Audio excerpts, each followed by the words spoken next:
नमस्कार, बहुत स्वागत है आपका हमारे खास कार्यक्रम हरियाणा डायरी में और मैं हूं आपके साथ सृष्टि मेहता। हरियाणा सरकार हरियाणा वासियों के हितों को लेकर लगातार तत्परता के साथ काम कर रही है। प्रदेश की जनता के हितों को बखूबी ध्यान में रखते हुए सरकार विकास की ओर बड़े कदम उठा रही है।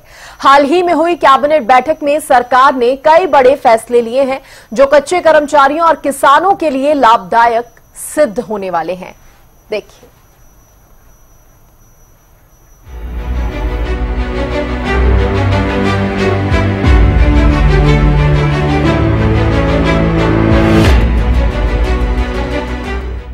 हरियाणा सरकार के विकास के मुद्दों की लिस्ट में किसानों की फसल को एमएसपी पर खरीदना, महिला सशक्तिकरण के लिए बड़े फैसले और अग्निवीरों के लिए आरक्षण जैसे कई अहम मुद्दे शुमार हैं। इसी के साथ सरकार अब कर्मचारियों के हित में एक और कदम आगे बढ़ा चुकी है। बता दें कि प्रदेश के कच्चे कर्मचारियों की सबसे बड़ी समस्या हल करने का काम प्रदेश सरकार कर चुकी है और अब उन्हें सुरक्षित नौकरी देने की घोषणा कर दी गई है। सीएम नवाब सैनी ने बताया कि सभी अनुबंधित कर्मचारियों की सेवाएं सुरक्षित करने का प्रावधान किया गया है। साथ ही कॉन्ट्रैक्ट कर्मचारियों के लिए सरकार एक्ट भी लेकर आई है। ये हमारी कैबिनेट ने आज लिया है।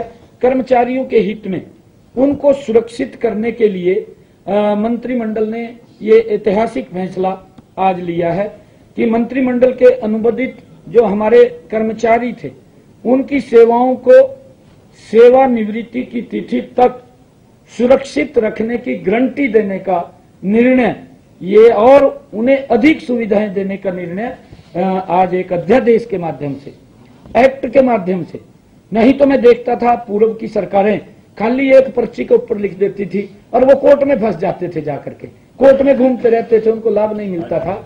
परंतु हमारी कैबिनेट ने यह निर्णय किया है कि एक एक्ट ला करके उनको सुरक्षित करने का उनकी सेवानिवृत्ति तक ये आज प्रस्ताव आया है। आज एक्ट के माध्यम से प्रस्ताव को हमने पारित किया है। इसके लिए मैं बताना चाहूंगा कि प्रदेश के विभिन्न विभागों में कार्यरत सभी अनुबंधित कर्मचारियों सहित हरियाणा कौशल रोजगार निगम के तहत कार्यरत सभी अनुबंधित कर्मचारियों की सेवाएं सेवानिवृत्ति के अवधि तक सुरक्षित करने का, चाहे वो आउटसोर्सिंग है और चाहे वो HKRM के माध्यम से है, ऐसे सब कर्मचारियों को जिसका हरियाणा प्रदेश के अंदर लगभग 1,20,000 कर्मचारियों को सुरक्षित करने का निर्णय आज एक एक्ट के माध्यम से हमारी कैबिनेट ने लिया है। इसके लिए मैं सभी कर्मचारियों को बधाई भी देता हूं, शुभकामनाएं भी देता हूं, क्योंकि ये सरकार लगातार उनके हित के लिए मजबूती से काम कर रही है। किसानों के लिए सरकार ने फसलों पर बोनस देने का बड़ा फैसला लिया है। सीएम ने कहा कि इस बार कम बारिश होने की वजह से किसानों का खर्च बढ़ा है, जिसके लिए सरकार किसानों को खरीफ फसलों पर बोनस देगी।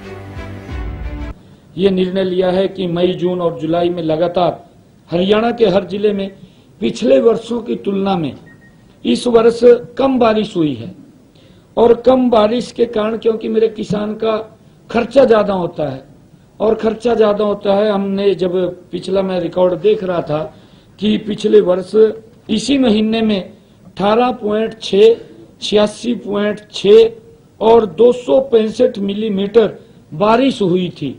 उसकी एवज के अंदर इस वर्ष जब हमने देखा है 4 जून में 29 जुलाई और तक अभी 27 मिलीमीटर ही बारिश हुई है। इतना भारी कम बारिश हुई है और उसके कारण से मेरे किसान के ऊपर वो उसके खर्चे ज्यादा हो रहे हैं, उसको असर ना पड़े, उसको लेकर के हमने आज एक निर्णय ये हरियाणा प्रदेश के किसान हित के अंदर लिया है। क्योंकि हमारा जो अन्नदाता है वो मेहनत करता है, पसीना बहाता है, दिन रात भाग दौड़ करता है और हमारा वो पूजनीय है अन्नदाता, हमारा किसान। वो विभिन्न कठिनाइयों से जूझता है, उसे अपनी फसलों के लिए पानी की कमी को पूरा करने के लिए जहां ट्यूबवेल इत्यादि पर भी अधिक खर्च करना पड़ता है, वहीं उसको अधिक पसीना भी बहाना पड़ता है। इससे फसलों की लागत तो बढ़ती है, उसकी मेहनत भी बढ़ती है, क्योंकि ये मैंने नजदीक से देखा है। इसलिए हमारी आज की कैबिनेट ने यह फैसला लिया है कि चालू खरीफ की फसल, इस सीजन की जो खरीफ की फसल है, सारी फसलों के ऊपर हम बोनस देने का निर्णय आज हमारी कैबिनेट की इस बैठक के अंदर ये फैसला लिया गया है कि खरीफ की किसान जितनी भी फसलें हैं हरियाणा प्रदेश के अंदर, उसके ऊपर हम बोनस देंगे। इसके अंदर जो लाभ मिलने वाला है वो फल, फूल, सब्जी, अन्य फसलें उगाने वाले, चाहे वो हॉर्टिकल्चर से संबंधित हैं, ऐसे सब किसानों को उसका लाभ मिलेगा। हरियाणा सरकार हमेशा विकास की ओर अपने कदम बढ़ा रही है और जनहित से जुड़े बड़े बड़े फैसले सरकार की ओर से लिए जा रहे हैं। ऐसे में हरियाणा वासियों का जीवन और सरल और सुगम हो रहा है। उन्हें मूलभूत सुविधाएं तो मिल ही रही हैं, बल्कि बाकी विकास कार्यों में भी हरियाणा प्रदेश तेजी से आगे बढ़ रहा है। कैबिनेट की बैठक के इन फैसलों से न सिर्फ किसानों और कर्मचारियों को लाभ होगा, बल्कि वो और अधिक सुखी और समृद्ध होंगे।